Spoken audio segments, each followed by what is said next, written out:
Greetings, Earthlings. I hope you are doing well. Today we are making tinctures. So, a lot of people, when I have my events, my pop up shops, and stuff like that, people have no idea what a tincture is.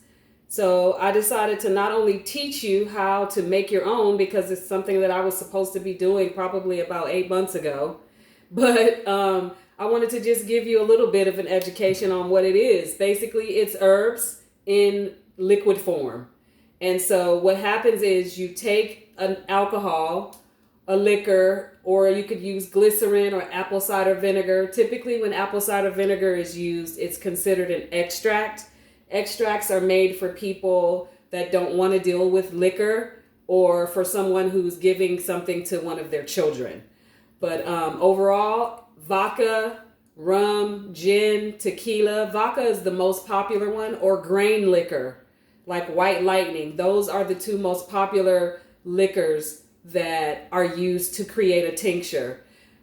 At my events, people, they see the tinctures on the table and they see the names of them and they're like, this is chamomile and the liquid, is it tea? They're not really sure. Basically, it's a tincture. And what happens is you take the alcohol, you put it in a bottle, you put the herbs in there, and you let it brew for at least 4 to 6 weeks. And what's happening is the active constituents and the healing properties of the herb is getting extracted into the liquid. And then once that's done, you have created yourself some herbal drops, technically. And they're called tinctures. So I'm going to teach you how to make your own tincture. You can use the root, you can use the leaf or the flower, you can use a bark. Any part of the herb that is good quality, you can use it to create a tincture if it has medicinal properties in it. Okay, so with that being said, let's go on with what we need. You're going to need a glass container or jar.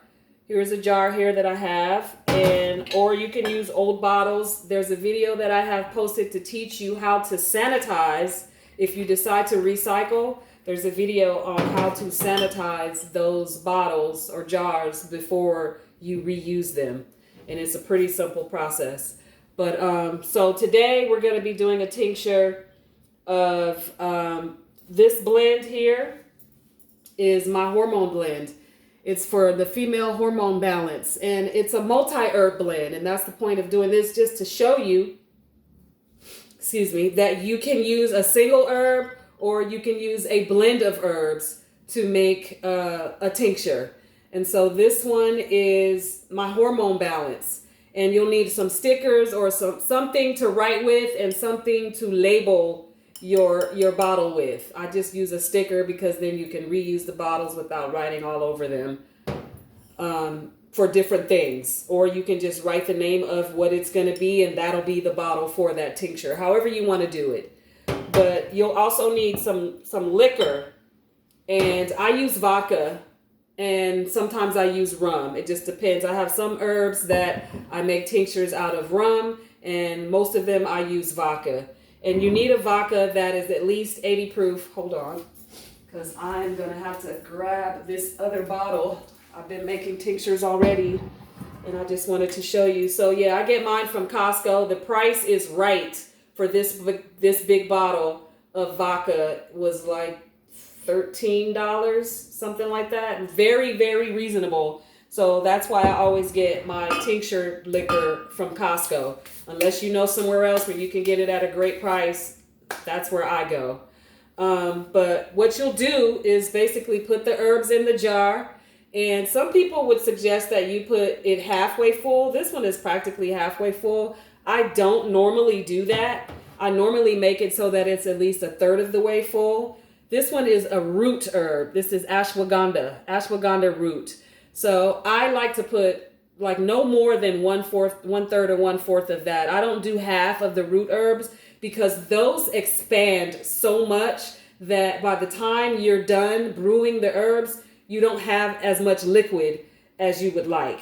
So when you're using a root herb like ashwagandha or ginger root or even valerian root, which is another one we're going to do, Try not to do halfway because the root herbs expand a lot and it absorbs most of your liquor. We're also going to do, this one is the valerian, and this one is in powder form mostly. Had a little bit of roots left, but with the powder, you don't need to do too much more than 1/4 because remember, the powder is a lot, it's concentrated because it's been grinded up into the powder. So you use less, if that makes any sense. So just to show you, you can make a tincture with the root, the bark, the leaves, or the flower, the aerial parts. You can make a tincture with any one of those. And it's a pretty simple process. All you have to do is take your liquor and pour it in the jar. We'll do this one in front of me. This is my hormone balance blend. You just pour the liquor without spilling it. You know how people get about spilled liquor. You pour the liquor into the bottle and make sure that you fill it all the way up to the top. You don't want any air or space to be left in there because in certain instances you can invite mold to grow, which is pretty rare. Even though these herbs, especially if you decide to use fresh herbs, remember those still have water in them. And so those would be the ones that would be more prone to get molded if you don't top this off properly. So fill it all the way to the top as much as possible. And then, where is my lid? I didn't bring the lids over here. Hold on a second. Let's grab some lids. Sorry guys, should have been a little more prepared for this part. But yeah, okay. I sterilized all of the bottles and the lids last night just to get ready for this. So they're over there just kind of sitting in their sterile little space. But put the lid on it, and what you want to do is give it a shake to make sure that it's evenly distributed, because sometimes the herbs will get stuck and it won't go through the liquid properly. And so there you have it. This is what a tincture looks like in the jar. And then all you do, like I said, is put the date on there. I don't know if I said that. Put the date on there and brew it. Put it in a dark place where no light can get to it, and just kind of make sure that you go to it every day and give it a little shake. Okay. And so now we are going to do the one with the valerian root. I'm creating the valerian root tincture because, first of all, that stuff is awful. I don't really know anyone who drinks valerian root tea. It's very bitter. It stinks and it's very bitter. Valerian root is really, really good to help you get some sleep. You know how sometimes you go to sleep, especially people who are very creative and artsy and have all of these ideas. Your mind won't be quiet. That is what valerian root is known for. It specializes in helping to relax your mind and stop the chatter so that you can get some sleep. And this stuff is amazing. And so I had the root, and I like to make this in capsule form because that's how most people take it before they go to bed. They take a couple capsules, but some people can't do capsules. So I decided to make them a tincture that they can do the drops. Some drops are easy for some. It's like, everybody's different. Some people have a hard time swallowing pills. That's a pretty funny issue to have to me for some reason, because people swallow food, but they can't swallow a pill. I don't know. Anyway, so that's the valerian. I filled it all the way to the top. Now, because this is a powder, you can see how that kind of wants to settle there. This is the kind that you shake it as much as you possibly can to get, I may have to bang this one on something to get those herbs moving. But that's the point. You put it in the container, there it is. The herbs finally moved down. You have to make sure that you shake it vigorously like this, because the herbs will get stuck and you won't have a good product, a good ending result. So even though some of them are still kind of stuck to the sides, you know how powder does when liquid gets it. Overall, just keep shaking it and that'll all blend in there together. So that's the valerian root. And no matter what it is you're making, just make sure that you put the date on it, what it is, so that you can go back to it. So see how this went down some? I'm going to add more liquor to that because it got evenly distributed. I'm going to add some more liquor to that. And that's a good example of what I was talking about when I said you have to shake it for that reason, because the herbs don't want to act right sometimes. Okay, so I just added more liquor to that to make sure that I topped it off. And there you have your valerian root made with powdered herbs. And so another one we're going to do is ashwagandha. Ashwagandha is really good for stress. I actually sell a kit that comes with ashwagandha, lemon balm, and chamomile. I call it the ass kit because it helps with anxiety, stress, and sleep. Lemon balm is good for anxiety. Ashwagandha is really excellent for stress. And I know a lot of people love this herb. It comes in root form. You can get it in powder form. And obviously you can take it in a tincture. It's just whatever your preference is. So as you can see, tinctures are not that difficult to make.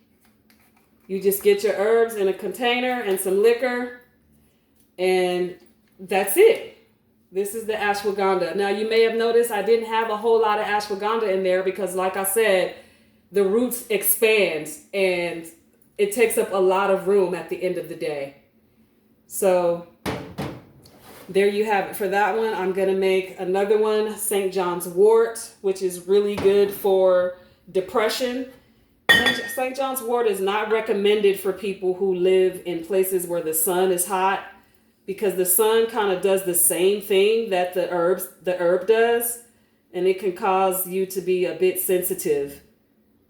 So for someone who lives in like Jamaica or Miami or somewhere like that where the sun is on 9,000,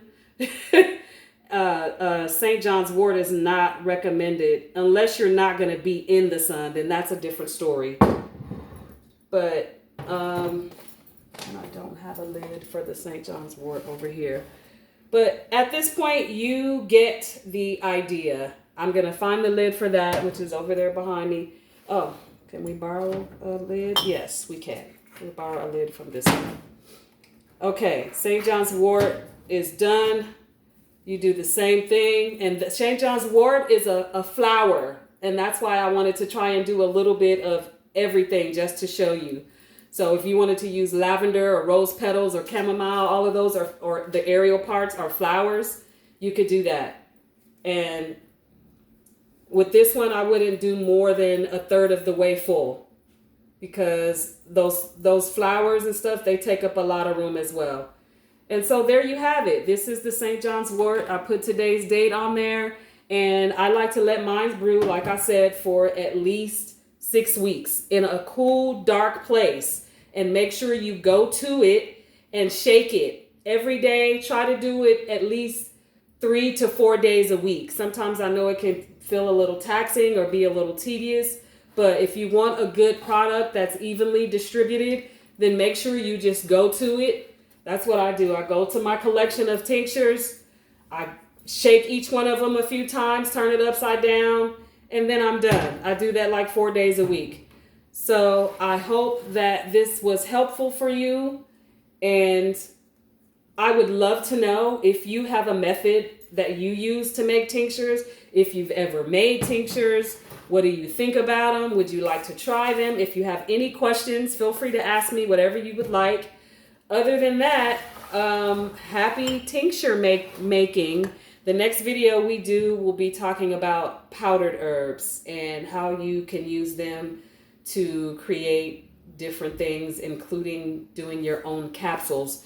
Don't forget, when you get the liquor for your tinctures, try to make sure it's at least 80 proof to be on the safe side. If you want to use grain liquor, like I said, go for it. But be prepared to possibly dilute it a little bit, just a little bit. You know, you don't like a 3-to-1 ratio, something like that. Doesn't have to be diluted a lot. So thank you for watching. If you like this video, please let me know and share it if you know someone who may be interested in doing this. And I will see you next time when we are dealing with powdered herbs. Don't forget to follow me on Instagram and Facebook, Mother Herbs Healing. Almost forgot about that. And don't forget to check out my Etsy shop. If you have tinctures that you are looking for that you don't feel like making, make sure you go over there and get yours. motherherbshealing.etsy.com. I love you. I will see you next time.